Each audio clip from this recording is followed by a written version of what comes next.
ದೊಡ್ಡವರೊಬ್ರು ಸಿಕ್ಕಿ ಕಂದ ನೀ ಭಾಗ್ಯವಂತ ಆಗ್ತೀಯ ಅಂತ ಬುದ್ಧಿ ಹೇಳಿದ್ರು. ಸರ್ ಬೆಳಗ್ಗೆ 6 ಗಂಟೆಗೆ ಬಂದಿದ್ದು ಇನ್ನೂ ಸಿಗ್ಲಿಲ್ಲ. ನನಗೆ 11 ಮಕ್ಕಳು 2 ಹೆಂಡತಿ, ಬಡ್ಡಿ ಕಟ್ಟಬೇಕು, ಬಾಡಿಗೆ ಕಟ್ಟಬೇಕು, ಗಾಡಿದು ಫೈನಾನ್ಸ್ ಕಟ್ಟಬೇಕು, ಭಾಳ ಕಷ್ಟ ಇದೆ. ಬೆಳಗ್ಗೆ ಬಂದ್ಬಿಟ್ಟು ಹೋಗ್ಬಿಟ್ಟು ಇವಾಗ ತಿರ್ಗಾ ಹೋಗ್ಬಿಟ್ಟು ಮನೆ ಒಳಗೆ ನಿಲ್ಲಿಸ್ಬೇಕು. ಮನೆ ಒಳಗೆ ಬೈತಾರೆ, ಇಲ್ಲಾಂದ್ರೆ ಸುಸೈಡ್ ಮಾಡ್ಕೊತಾಳೆ ನಮ್ಮ ಹೆಂಡತಿ. 2 ಹೆಂಡತಿ ನನಗೆ, 11 ಮಕ್ಕಳು ನನಗೆ. ಏನು ಮಾಡೋದು ಹೇಳಿ? ಆಟೋಗೆ ಗ್ಯಾಸ್ ಸಿಕ್ಕಲ್ಲ ಸರ್.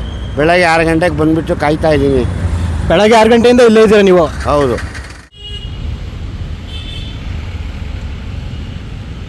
IPL ಟಿಕೆಟ್ ಬೇಕು ಅಂತ ಅದಕ್ಕೆಲ್ಲ ಮುಂದೋಯ್ತೀರಾ? ಅಲ್ಲಿ ಸತ್ತೋದಾಗ ಅವ್ರಿಗೆ ನೋಡಿದ್ರೆ ಎಲ್ಲ ನಿಮ್ಮ ತಪ್ಪಿಕೊಂಡು ಅವ್ರು ಯಾರಿಗ ತಪ್ಪಾಕಿ ಸೀಸ್ ಮಾಡ್ತೀರಾ? ಅದಕ್ಕೆಲ್ಲ ನಿಮಗೆ ಜ್ಞಾನ ಇರಲ್ವಾ? ಇಲ್ಲೆಲ್ಲ ಗ್ಯಾಸ್ ಇಲ್ಲ ಅಂತ ಜನ ಸಾಯ್ತಾವ್ರೆ, ರೋಡಲ್ಲಿ ರಾತ್ರಿ ಆಗಲು ಸಾಯ್ತಾವ್ರೆ. ನೀವು ಹೋಗಲ್ಲಿ ಇದಕ್ಕೆ ಎಲೆಕ್ಷನ್ಗೆ ಓಡಾಡ್ಕೊಂಡು ಆರಾಮಾಗಿ ತಿರ್ಕೊಂಡಿದ್ದೀರಾ. ಗೆಲ್ಲೋರು ಗೆಲ್ತಾರೆ. ನಿಮಗೇನು, ನೀವು ಎಲ್ಲ ಫ್ರೀ ಕೊಟ್ಟಿದ್ದೀರ, ಅಲ್ಲಿ ಫ್ರೀ ಕೊಡ್ತೀರಾ ಅಂತ ಘೋಷಣೆ ಮಾಡ್ತೀರಾ, ಗೆಲ್ಲೇ ಗೆಲ್ತೀರಾ? ಅದು ಕೊಂಚ ಬುದ್ಧಿ ಅದು ಇರಬೇಕು. ಕರ್ನಾಟಕ ಜನ ಸಾಯ್ತಾವ್ರೆ, ಅವ್ರಿಗೆ ಏನು ಮಾಡಬೇಕು ಅನ್ನೋ ಗೊತ್ತಿಲ್ವಾ? ಲಿಂಗ್ಲಾಸ್ಪುರದಲ್ಲಿ ಮೊನ್ನೆ ಹಾಕಿದ್ದಾರೆ 120 ರೂಪಾಯಿ, ಇವತ್ತು ಇಲ್ಲಿ 92 ರೂಪಾಯಿ ಅಂತೆ ಇವ್ರ ಗ್ಯಾಸು. ಮೊನ್ನೆ ಅಲ್ಲಿ ನಾಗಿನಹಳ್ಳಿ ನಾನು ಹಾಕಿದ್ದೀನಿ. ನಾನು 9 ಗಂಟೆ ಹೋಗ್ಬಿಟ್ಟು ನೈಟ್ 3:15 ಗಂಟೆ ಹಾಕೊಂಡು ಬಂದೆ 90 ರೂಪಾಯಿ. ಅದು ನಿದ್ದೆನೇ ಇಲ್ಲ, ಏನಿಲ್ಲ, ಭಾರಿ ತೊಂದರೆ ಆಯಿತು.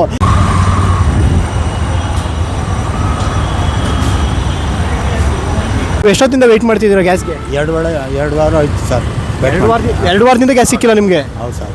2 ವಾರದಿಂದ ಗ್ಯಾಸ್ ಇಲ್ಲ ಸರ್. ಅದಕ್ಕೆ ಭಾಳ ಕಷ್ಟ ಇದೆ. ಆ ಕಡೆಯಿಂದ ಕೋರ್ಮಂಗಲನೂ ಎಲ್ಲಿಲ್ಲ ಗ್ಯಾಸು. ಪ್ಲೋಟ್ ಬಂದುಬಿಟ್ಟು 130 ರೂಪಾಯಿ ಹೇಳ್ತಾ ಇದ್ದಾರೆ, 115 ರೂಪಾಯಿ ಹೇಳ್ತಾ ಇದ್ದಾರೆ. ಇಲ್ಲಿ ಬಂದು ಇಂಡಿಯನ್ ಆಯಿಲ್ನಲ್ಲಿ ಎಲ್ಲಿ 90 ರೂಪಾಯಿ ಅಂತ ಹೇಳ್ತಾ ಇದ್ದಾರೆ. ಇವಾಗ ಇಲ್ಲಿ ಬಂದುಬಿಟ್ಟು 2 ಅವರ್ ಇತ್ತು ಸರ್. ನಾವು 2 ಅವರಿಂದ ಅಲ್ಲೇ ಕಾಯ್ತಾ ಇದ್ದೀವಿ. ನಾವು ಇನ್ನೂ ಗ್ಯಾಸ್ ಸಿಕ್ಕಿಲ್ಲ ನನಗೆ. ಡ್ಯೂಟಿಗಳು ಬಿಟ್ಬಿಟ್ಟು ಎಲ್ಲ ನೋಡಿ, ಮನೆ ಎಲ್ಲ ಬಿಟ್ಟು ನೈಟ್ ಎಲ್ಲ ನಿದ್ದೆ ಇಲ್ಲ, ಗ್ಯಾಸ್ಗಳು ಸಿಗ್ತಾ ಇಲ್ಲ. ಏನು ಮಾಡೋಣ ಹೇಳಿ? 120 ಮಾಡೋರೆ. ಹೌದು, ಕಷ್ಟ ಐತೆ. ನಮ್ಮದು ಓನ್ ಗಾಡಿ ಏನೋ ಅಡ್ಜಸ್ಟ್ ಮಾಡ್ಕೊಂಡು ಹೋಗ್ತಾ ಇದ್ದೀನಿ. ಭಾಳ ಜನ ಬಡವರು ಇದ್ದಾರೆ, ಕಲೆಕ್ಷನ್ ಗಾಡಿಗೆ ಓಡಿಸೋರು. ಆ ಕಲೆಕ್ಷನ್ ಗಾಡಿ ಅಂತ ಓಡಿಸೋದು, ಗ್ಯಾಸ್ ರೇಟ್ ಅಂತ ಅವ್ರು ಕೊಡೋದು, ಅವ್ರ ಜೀವನ ಹೆಂಗೆ ನಡೆಯೋದು? ಒಂದೊಂದು ಕಡೆ ಒಂದೊಂದು ರೇಟ್ ಐತೆ. ನಮ್ಮ ಜೀವನ ಇವಾಗ ಇಲ್ಲಿ 92 ರೂಪಾಯಿ ಐತೆ, ಇಲ್ಲಿ 92 ರೂಪಾಯಿ ಐತೆ. ಬೇರೆ ಕಡೆ 100 ಚಿಲ್ಲರೆ ಗಂಟೆ ಐತೆ. ಇವಾಗ ಬಡವರೆಲ್ಲ ಹಿಂಗೆ ಬಡೋದು. ಆಟೋ ಡ್ರೈವರ್ದು ಪರಿಸ್ಥಿತಿ ಭಾಳ ಕಷ್ಟ ಐತೆ.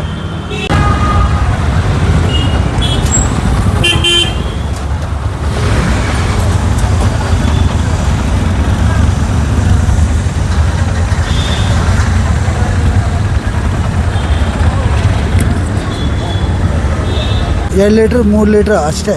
2 ಲೀಟ್ರ್ 3 ಲೀಟ್ರ್ ದಿನ ಕಳಿಬೇಕು ನೀವು ಅಷ್ಟೇ. ಎಲ್ಲ ಸರ್ಕಾರ ಏನೋ ಮಾಡಿ ಇದೆಲ್ಲ ನಮ್ಗೆ ಸ್ವಲ್ಪ ಕ್ಲಿಯರ್ ಮಾಡಿಕೊಟ್ರೆ, ಬಡವ್ರು ನಾವು ಎಲ್ಲ ಬದುಕೋಕೆ ನಮಗೆ ಅವಕಾಶ ಮಾಡಿಕೊಟ್ರೆ ಒಳ್ಳೆಯದು. ಸ್ವಲ್ಪ ಸರ್ಕಾರ ಏನೋ 5,000 10,000 ರೂಪಾಯಿ ಕೊಟ್ಟರೆ ನಮಗೆ ಜೀವನ ನಡೀತಿದೆ.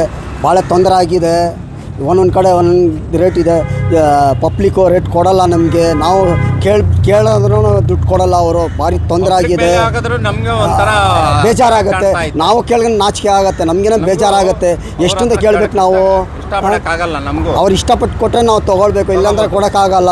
ಅವರು ಕೊಡಲ್ಲ, ಏನು ಮಾಡಬೇಕು? ಅದಕ್ಕೆ ಒಂದೇ ರೀತಿ ಬಿಸ್ನೆಸ್ ಇಲ್ಲ, ಹೇಳೋಕ್ಕಾಗಲ್ಲ. 2 ವೀಲರು ಫಸ್ಟ್ ಬಂದ್ ಮಾಡಿ, ಆ ರಾಪಿಡ್ ಅವ್ರದ್ದು ಭಾರಿ ತೊಂದರೆ ಆಗಿದೆ. ಬಂದ್ ಮಾಡಿದ್ಮೇಲೆ ಮತ್ತೆ ಓಪನ್ ಮಾಡಿಬಿಟ್ರು, ಎಷ್ಟು ತೊಂದರೆ ಆಗುತ್ತೆ. ನಮ್ಮ ಸರ್ಕಾರ ಅದು ಗಮನಿಸ್ಬೇಕು. ನಾವೆಲ್ಲ ಬಡವರು, ಕೆಲಸ ಮಾಡೋರು. ಅದು ನಾವು ಹುಟ್ಟಿದ ಬೆಳೆದಿರೋದು ಇಲ್ಲಿ ಇರೋರಿಗೆ ನಮಗೆ ಕಷ್ಟ ಇದೆ. ಎಲ್ಲನೋ ಬಂದಿರೋನು ಅವ್ನು ಜೀವನ ಮಾಡ್ತಾನೆ. ಹೆಂಗೆ ಹೇಳಿ, ನೀವೇ ಹೇಳಿ? ಎಲ್ಲೆಲ್ಲೋ ಬಂದಿವನು, ಯಾವನೇ ಅವ್ನು ಬಂದಿದ್ದಾನೆ, ಅವ್ನು ಜೀವನ ಮಾಡ್ತಾನೆ. ಎಲ್ಲ ಹಿಂದಿಯವರು ಎಲ್ಲ ನಾವೆಲ್ಲ ಹುಟ್ಟು ಬೆಳೆದಿರೋದು ಇಲ್ಲೇ ಕಷ್ಟ ಬೀಳ್ತಾ ಇದ್ದೀನಿ.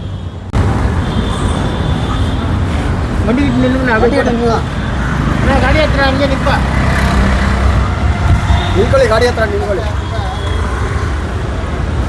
26 ರೂಪಾಯಿ ಗೌರ್ಮೆಂಟ್ ರಸೀದಿ.